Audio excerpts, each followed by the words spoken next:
Hey everyone, I'm Ahmed Torky here, lecturer in the Civil Engineering Department, making this video to my students, the students I'm supervising in my research group.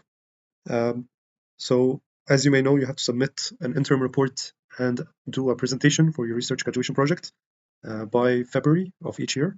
And then you have to do a final defense for your research graduation project by submitting a thesis and doing the final defense in presentation form by late May or early June, depending on the year.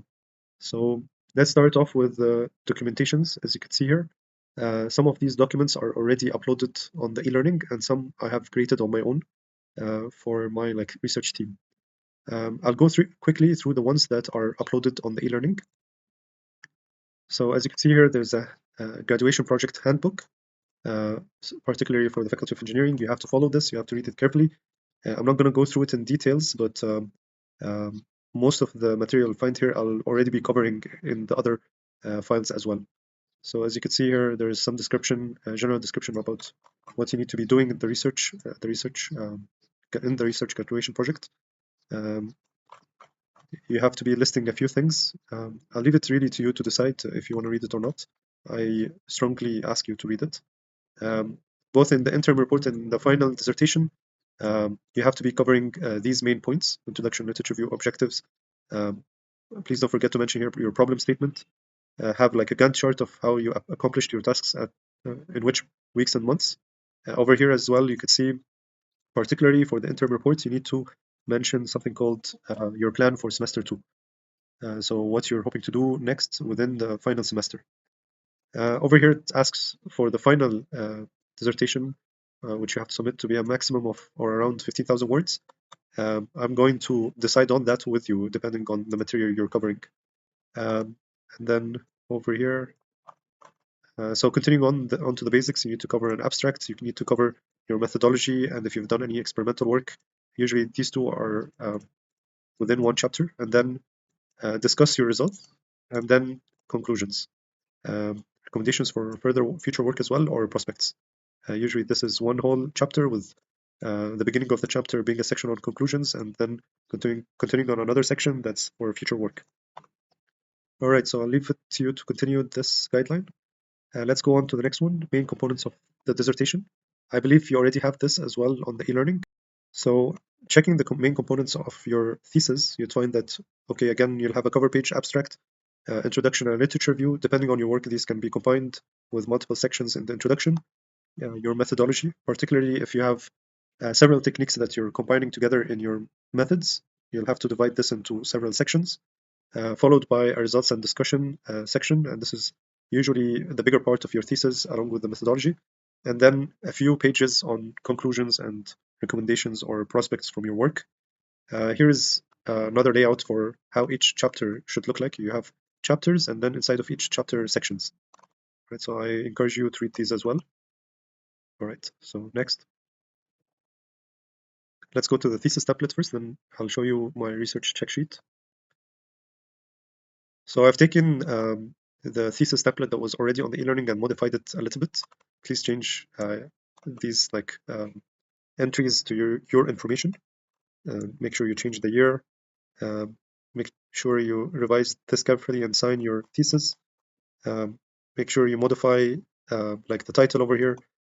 You'll receive information on who the committee, who will be in the committee. Make sure you have an acknowledgement to everyone and every resource you've used throughout this thesis work.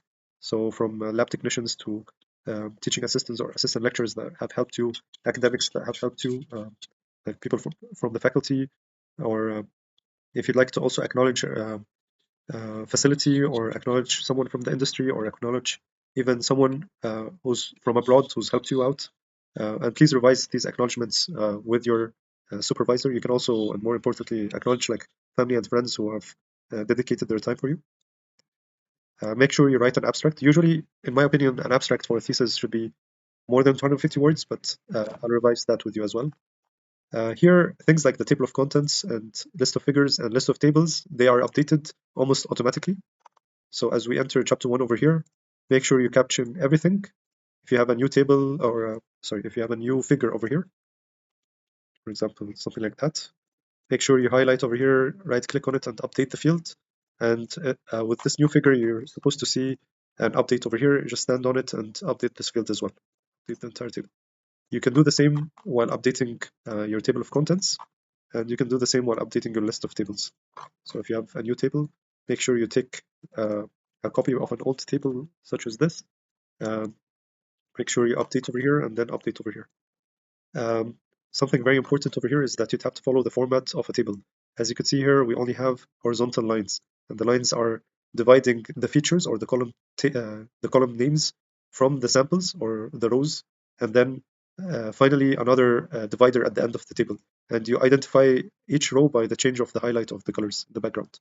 So please follow these rules. And as you can see here, there's chapter 2, chapter 3, chapter 4, and so on. Make sure you complete references as well. I'll show you how to do that in a sec. What else did I want to say over here? Okay, I think that's it for now.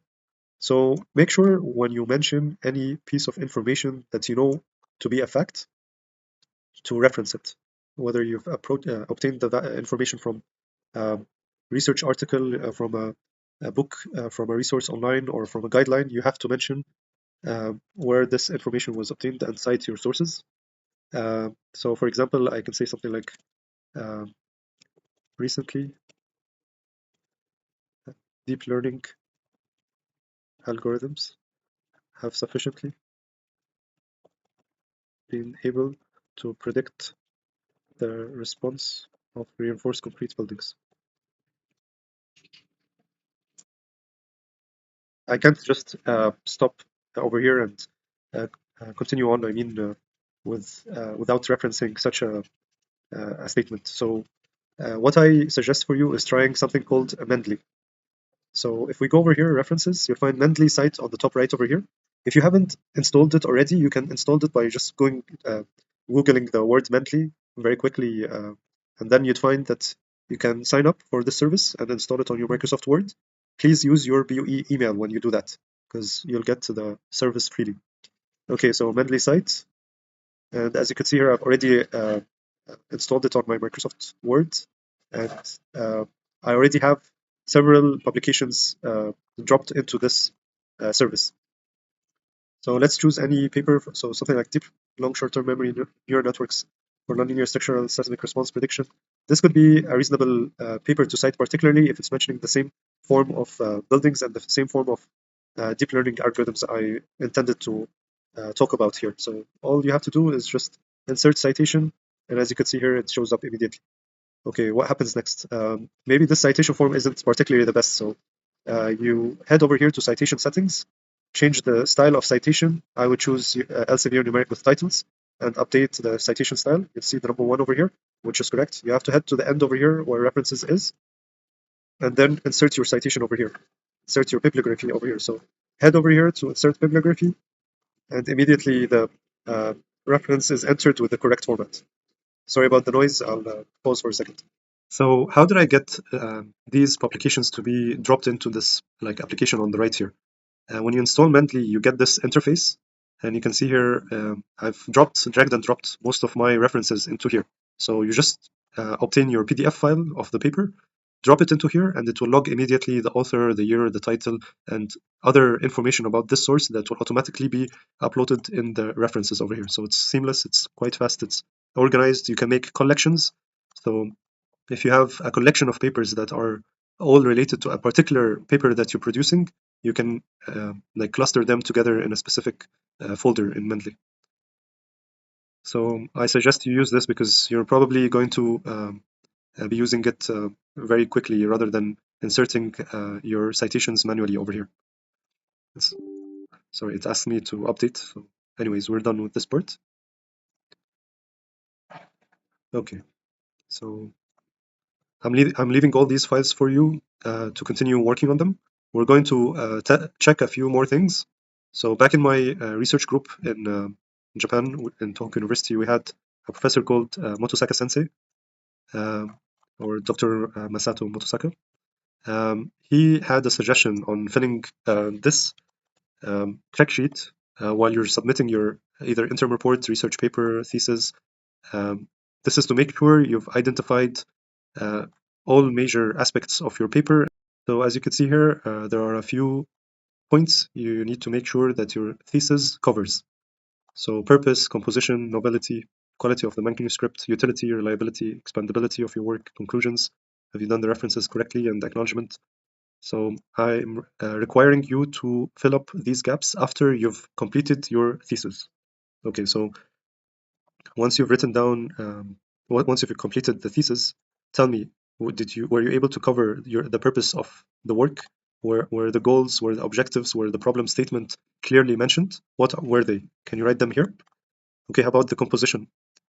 Was the layout of your paper both sequentially logical, and did you cover all typical aspects of a thesis? And then how about the novelty or originality of your thesis? What's new? What's been developed on? Have you come up with a new workflow? Have you come up with a new application? Are you merging old ideas together? Why is this beneficial? So make sure you cover such information over here. Did you make a quick check, maybe not a quick one, a detailed one of the manuscript? Did you make sure that all spellings were corrected? All spelling mistakes were corrected? Were all the figures and tables captioned and numbered well? And are all the figures and tables covered in the manuscript? Are they mentioned in the manuscript? Moving onwards, what's the social utility or applicability of your research, either in academia, in the industry, and do you believe that people can reproduce your work easily? Then reliability of your work. Have you verified the methods that you're proposing? Have you checked that the data you've analyzed, if it's passed on to someone else, they can come up with the same findings? And to what extent is your work accurate? You have to mention with numerics the accuracy of your work. Expandability. So your research work will never be the end of the line. There will be people who need to continue on your research. So is it possible that people would obtain your work and then try to elaborate on it, come up with new ideas and merge it to your work, or either consider your work as a baseline and compare onto it? And then did you cover your findings? Did you mention the conclusion consistently? And was it consistent, I mean, with the purpose of your work? Finally, were all references covered in the references list? For any data or support you've been provided, did you acknowledge it? So make sure you complete these checkboxes before you submit the Word file to me. And finally, over here, the thesis design defense template for PowerPoint. As you can see here, I've made a standard one that's a little classic. Make sure you write your thesis title over here. Depending on whether this presentation is going to be part of the interim report or the final defense, change this value. Complete these sections as well. And if you've already had a body for both the content and the other slides already made for the interim report, you don't have to reproduce them against this format. Just make sure in the final defense you've followed this format from scratch. And as you can see here, I've helped out a little bit by writing that the slides have to start with a background, problem statement, methodology, numerical study, conclusion, and prospects. All right, so good luck in your interim report and your creating your presentations, or good luck in your final defense if you're at that stage now. Let me know if you have further questions. All right, bye-bye.